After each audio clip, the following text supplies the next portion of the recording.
क्या मोगली बचा पाएगा जंगल को? तभी शेर खान से उसकी मुलाकात हुई, लेकिन वह जंगल में अकेला था।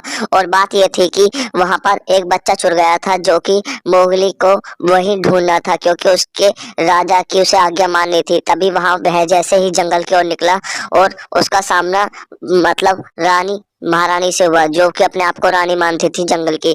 तभी वह अपने दोस्त भेड़िए के साथ वहां से निकल गया, क्योंकि वह जानता था कि अब इसे वहां पर बहुत ही ज्यादा परेशानी होने वाली है, क्योंकि शेर खान से मुकाबला होना था। और फिर क्या था, शेर खान ने एक पलक झपकते ही मौली को नीचे गिरा दिया। लेकिन जैसे ही उसके दोस्त टार्जिन ने उसे आकर उसका ध्यान भटकाया और वह वहां उसने देखा, तो उसके मोगली के दोस्त उसे बचाने आ रहे थे। तभी शेर खान बहुत चक्कर रह गया, लेकिन जैसे ही उसने का की मदद मांगी तो का सोया हुआ था। और अब वह गिदड़ की ओर झपटा, कहने लगा कि तुम इन्हें रोक नहीं सकते, आज मैं इंसानी बच्चे का शिकार करके ही रहूंगा।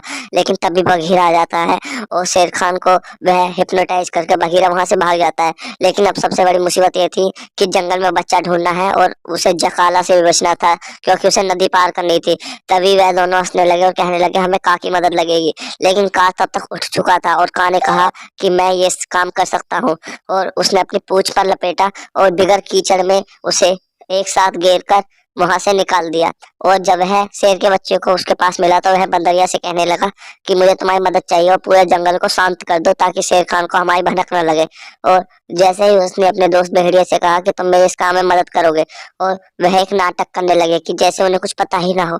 और वह एक साथ अपने बच्चों को वापस करने लगे और पूरे जंगल में शांति हो गई। अगर आपको पता चले कि मोटू पतलू और मोगली में दोनों में सबसे ज्यादा बेस्ट कौन है, या आप कौन सा देखते हैं, तो कमेंट बॉक्स आपके लिए खाली है।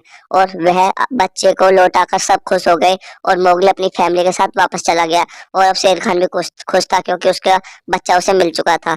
Thank you for watching. Channel को सब्सक्राइब, वीडियो को लाइक अभी से कर दे। Thank you.